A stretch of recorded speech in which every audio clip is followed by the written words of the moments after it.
G'day guys, welcome back to Mud Rats Hunting and Outdoors.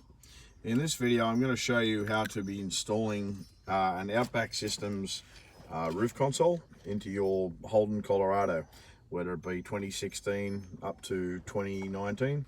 We have the 2019 Holden, Colorado, and the reason why I'm doing this video is because the instructions that come with these consoles are not very clear, and they do not give you a real clear indication as to what each one of these brackets are. You know, they are quite confusing. So to look at it, it shows a totally different mount here than what's actually been given to you. I mean, that's not the same mount as this. It looks nothing like it. You know, that's got a round hole, it's got a square hole. Okay, that's the actual front mount there that mounts to the front. This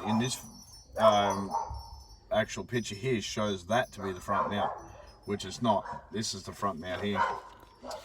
The other thing that it doesn't show is that what your template is. It says to mount your template or place your template over the front to cut your front hole for this front mount here, but it doesn't tell you that they have a steel template provided. Okay, so the way this works is you remove your light, which is this front one. That has to be removed, and then also your clips where your sun visor clips into also have to be removed. That way the template can be screwed in. Once the template's screwed in, you cut the front half forward, around and up. Then you have to unscrew it, flip it around, do the same thing, and then do the same thing and mark it around, cut it at the front there, then just join the two up. Once you've done that, you can then install your front bracket. To install your front bracket, you use the dash 10 screw, or the 14 I think it might be, to screw it in the front, and then you have to drill a 3mm hole and fit your other one.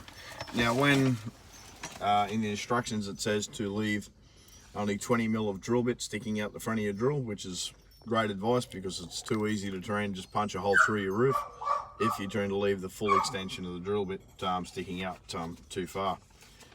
Now, the one main big thing, the issue that I have with these instructions, as well as them being very confusing in some places for even someone like me who's mechanic by trade, when it comes to your screw kit and the different screws and mounting hardware, it tells you what it is in the list.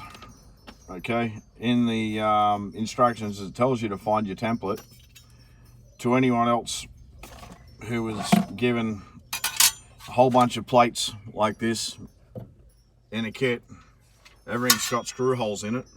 What's a template, what's a bracket, what's a mounting bracket? Very confusing. So maybe this template actually being marked or stamped template or written on it template, which is what we've done here.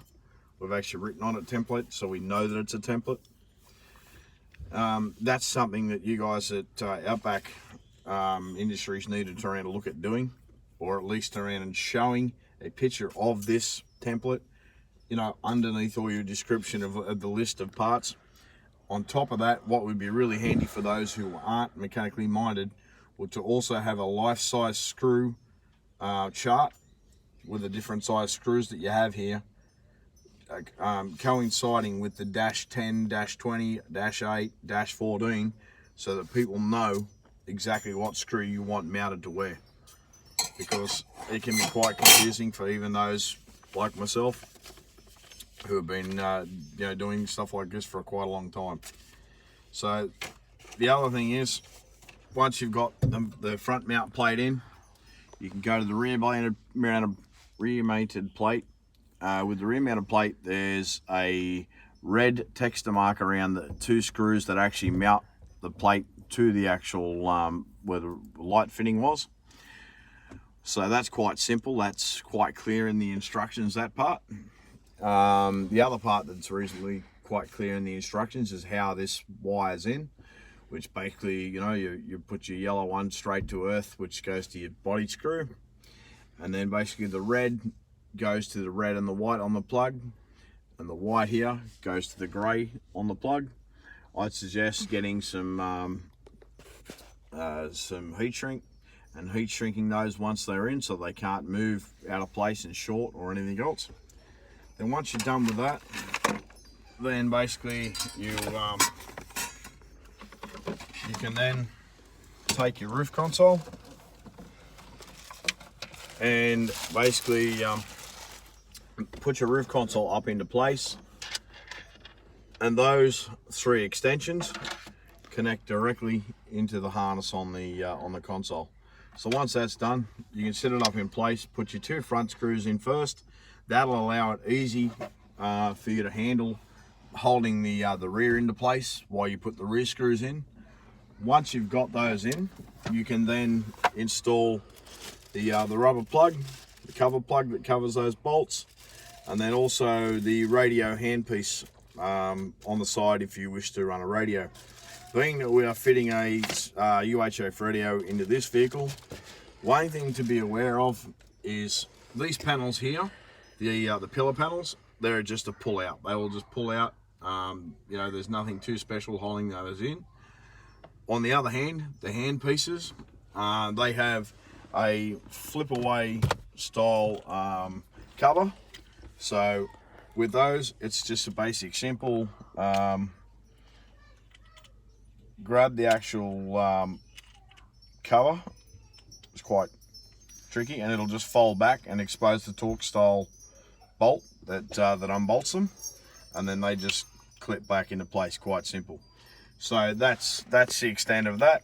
And then that way you can then run, like we've got here, we've got our power cable running through, about to run our coaxial cable out through the other side. What I suggest, and the easiest way of connecting and wiring your power to your UHF radio up, is to use a fused piggyback, which I have here. So a fused piggyback's quite easy. You know, they're a mini fuse style. So that you put your plug out to a fuse that would run from ignition, so that you find something on your fuse panel in the way of you know, more than likely radio or cigarette lighter or something like that, that would turn around and that would only have power once your accessories are on. Then what you do is you would push the piggyback into that slot where the fuse came out of. The fuse that came out of that slot will then go into the fuse holder or the piggyback holder, plus a fuse, your size fuse that you want to run the radio that you want to run. So both fuses will plug straight into the piggyback, and the piggyback goes in. That then has a crimping eyelet on it, or crimping plug, to then crimp to that power cable on the other end. So basically all it is, I crimp the power. For something like this, what I'll end up doing is splitting this cable. Because we've got bolts here that are going directly to the body, I'll put a ring connector on the negative side to that, and that'll go to there, and then the single positive, which will feed straight down, straight into my fuse box into this piggyback holder. So that's the easiest way to turn to wire in the radio without the hassles of having to cut into factory wiring, you know, and start to turn things into a bit of a dog's breakfast. These are easy. They just push in, they connect up, crimp up within a matter of seconds, and you're ready to go. No more having to worry about trying to strip back factory cable and wire it in and everything else. It's just makes life so much simpler. All right, guys, hope that helps you on your Holden Colorados fitting the Outback roof console. If you have any questions, if you like the video, like, share it, favorite it, share it with all your friends on your different Colorado groups. I know the wife is in quite a few of the Holden Colorado groups on Facebook and that sort of thing. So share it around, and hopefully this will help out some other guys like yourself. Anyway, take care, and safe and happy hunting, guys.